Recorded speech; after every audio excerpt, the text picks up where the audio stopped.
School വിദ്യാർത്ഥികൾക്കും college വിദ്യാർത്ഥികൾക്കും അതുപോലെ പ്രൊഫഷണൽ കോഴ്സ് ചെയ്യുന്ന വിദ്യാർത്ഥികൾക്കും ഒരു സന്തോഷ വാർത്ത. ഇപ്പോൾ വളരെ പ്രധാനപ്പെട്ട ഒരു സ്കോളർഷിപ്പ്, അതായത് പ്രൊഫസർ ജോസഫ് മുണ്ടശ്ശേരി സ്കോളർഷിപ്പ്, അതിലേക്ക് അപേക്ഷ ക്ഷണിച്ചിട്ടുണ്ട്. ജനുവരി 20, 2026 അതിൻ്റെ ലാസ്റ്റ് ഡേറ്റ്. അപ്പോൾ നമ്മൾ ശ്രദ്ധിക്കേണ്ട കാര്യങ്ങൾ ഞാൻ ഈ വീഡിയോയിലൂടെ പറയാം. അപ്പോൾ അത് നിങ്ങൾ ശ്രദ്ധിച്ച് ആ സ്കോളർഷിപ്പ് എത്രയും പെട്ടെന്ന് ഓൺലൈനിൽ സമർപ്പിക്കുക. 10,000 മുതൽ 15,000 രൂപ വരെ ലഭിക്കുന്ന ഒരു സ്കോളർഷിപ്പ് പദ്ധതിയാണ് ഇത്. അത് നിങ്ങൾക്ക് ഒരു തവണയായിട്ടാണ് ഈ സ്കോളർഷിപ്പ് ലഭിക്കുന്നത്. ഇപ്പം 10ാം ക്ലാസ്സിലും +2 അതുപോലെ ഡിഗ്രി തുടങ്ങിയവയിൽ നിങ്ങളുടെ മാർക്ക് ലിസ്റ്റ് യഥാവിധം ഹാജരാക്കേണ്ടതാണ്.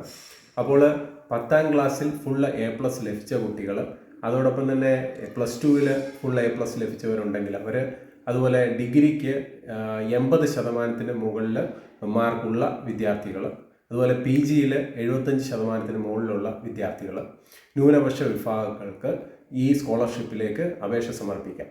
അപ്പോൾ ഇതിന് പ്രത്യേകിച്ച് BPL എന്നോ APL എന്നോ എന്നൊരു വ്യത്യാസമില്ല. ന്യൂനപക്ഷ സമുദായം, അതായത് നമ്മുടെ മുസ്ലിംസ്, ക്രിസ്ത്യൻസ്, അതുപോലെ തന്നെ സിഖ്, പാഴ്സി തുടങ്ങിയ വിഭാഗക്കാർക്കെല്ലാം ഈ സ്കോളർഷിപ്പിലേക്ക് അപേക്ഷ സമർപ്പിക്കാവുന്നതാണ്. അപ്പോൾ ഇതിൻ്റെ അടിസ്ഥാനം, ഇതിനകത്ത് ഇത് ക്യാഷ് അവാർഡ് ആയതുകൊണ്ട് മറ്റ് സ്കോളർഷിപ്പ് നിങ്ങൾക്ക് ലഭിക്കുകയാണെങ്കിലും ഇതിലേക്ക് അപേക്ഷ സമർപ്പിക്കാവുന്നതാണ്. അപ്പോൾ ഈ സ്കോളർഷിപ്പിൻ്റെ ഒരു പ്രത്യേകത എന്ന് പറഞ്ഞു കഴിഞ്ഞാൽ ഇത് ഒറ്റത്തവണ ലഭിക്കുന്ന സ്കോളർഷിപ്പാണ്.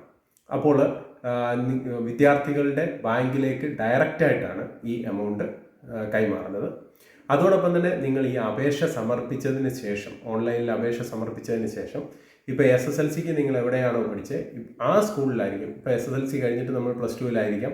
അപ്പോൾ SSLCക്ക് നിങ്ങൾ എവിടെയാണ് പഠിച്ചത് ആ സ്കൂളിലാണ് SSLCയുമായി ബന്ധപ്പെട്ടിട്ട് നിങ്ങൾ അപേക്ഷ സമർപ്പിച്ചതിന് ശേഷം ഈ ബാക്കിയുള്ള ഈ അനുബന്ധ ഓൺലൈൻ ഡോക്യുമെൻറ്റും മറ്റ് നിങ്ങളുടെ മാർക്ക് ലിസ്റ്റും അതുപോലെ നിങ്ങളുടെ പേഴ്സണൽ വിവരങ്ങളും മറ്റും കൊടുക്കുക. അവിടുന്ന് പ്രിൻസിപ്പാളാണ് ഇത് ഫോർവേഡ് ചെയ്ത് ബാക്കിയുള്ള കാര്യങ്ങൾ നിങ്ങളെ അറിയിക്കുന്നത്. ഇതിൻ്റെ മാനദണ്ഡവും ഇതിൻ്റെ ക്രൈറ്റീരിയ എന്ന് പറഞ്ഞു കഴിഞ്ഞാൽ ഞാൻ നേരത്തെ പറഞ്ഞു, അതിലെ വരുമാനവും നിങ്ങളുടെ മാർക്ക് ലിസ്റ്റും അടിസ്ഥാനമാക്കിയിട്ടാണ് ഇതിനകത്ത് തിരഞ്ഞെടുക്കുന്നത് വിദ്യാർത്ഥികളെ.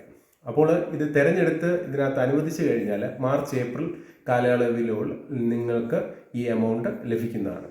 അപ്പോൾ ഇത് വളരെ നല്ലൊരു സ്കോളർഷിപ്പ് പദ്ധതിയാണ്. അതുപോലെ ഈ കാലയളവിൽ ഒരുപാട് ന്യൂനപക്ഷ സ്കോളർഷിപ്പുകളുണ്ട്. അപ്പോൾ വരും ദിവസങ്ങളിൽ നമ്മുടെ ST ചാനലിൽ ഈ സ്കോളർഷിപ്പിനെ കുറിച്ചിട്ടെല്ലാം ഡീറ്റെയിൽഡ് ആയിട്ട് നമ്മൾ വീഡിയോ ചെയ്യും. ചിലത് നമ്മൾ ഫോം, ഇപ്പോൾ വേറൊരു വളരെ പ്രധാനപ്പെട്ട ഒരു സ്കോളർഷിപ്പുണ്ട്, ജില്ലാതലത്തിൽ ലഭിക്കുന്ന ഒരു സ്കോളർഷിപ്പ്, അതിൻ്റെ ഫോമും ഒക്കെ ഉൾപ്പെടെയായിട്ട് നമ്മൾ വരും ദിവസങ്ങളിൽ വീഡിയോ ചെയ്യുന്നതാണ്. അപ്പോൾ കൂടുതൽ സ്കോളർഷിപ്പിനെ കുറിച്ചും മറ്റ് ഗവൺമെൻറ് നോട്ടിഫിക്കേഷനും CSE റിലേറ്റഡ് ആയിട്ടുള്ള കാര്യങ്ങളും അറിയാൻ ഇന്ന് തന്നെ നിങ്ങളുടെ ST ചാനൽ സബ്സ്ക്രൈബ് ചെയ്യുക. അതോടൊപ്പം തന്നെ ഈ വീഡിയോ നിങ്ങൾ മാക്സിമം വിദ്യാർത്ഥി സുഹൃത്തുക്കൾക്ക് ഷെയർ ചെയ്ത് കൊടുക്കുക. കൂടുതൽ ഡീറ്റെയിൽസ് നിങ്ങൾക്ക് ഇതിനെക്കുറിച്ച് അറിയണമെന്നുണ്ടെങ്കിൽ കമൻറ്റ് ബോക്സിൽ വരിക. നമുക്കറിയാം ഏത് കാര്യങ്ങൾ നിങ്ങൾ കമൻസിൽ നമ്മൾ ചോദിച്ചാൽ അതിന് റിപ്ലൈ ചെയ്യുന്നുണ്ട്. അതോടൊപ്പം തന്നെ നിങ്ങൾക്ക് വേണ്ടുന്ന സപ്പോർട്ട്, ഇപ്പോൾ ആപ്ലിക്കേഷൻ സമർപ്പിക്കാൻ വേണ്ടുന്ന സപ്പോർട്ടുകളും നമ്മൾ ചെയ്തു കൊടുക്കുന്നതാണ്. കാര്യം എന്ന് പറഞ്ഞാൽ നമ്മൾ സ്ഥിരം ഇത് നമ്മുടെ ഒരു ജോലിയുടെ ഭാഗമായിട്ട് നമ്മൾ ഡെയിലി ചെയ്യുന്നതാണ്. നമുക്കറിയാം നമ്മുടെ കോമൺ സർവീസ് സെൻ്റർ ഉള്ളതുകൊണ്ട് ഒട്ടുമിക്കവാറും വിദ്യാർത്ഥികൾ ഈ തരത്തിലുള്ള സ്കോളർഷിപ്പുകളും മറ്റും നമ്മൾ സെൻറ്ററിലൂടെ ചെയ്യുന്നതാണ്. അപ്പോൾ നിങ്ങൾക്ക് എന്ത് സംശയങ്ങൾ ചോദിച്ചാലും നമുക്ക് കൃത്യമായിട്ട് പറഞ്ഞു തരാൻ സാധിക്കുന്നതാണ്. അപ്പോൾ ഈ വീഡിയോ ഇഷ്ടപ്പെട്ടിട്ടുണ്ടെങ്കിൽ തീർച്ചയായിട്ടും ഒന്ന് ലൈക്ക് ചെയ്യുക, ഷെയർ ചെയ്യുക, കമൻറ്റ് ചെയ്യുക. ഹൃദയപൂർവ്വം നിങ്ങളുടെ സ്വന്തം ST channel. Bye and take care.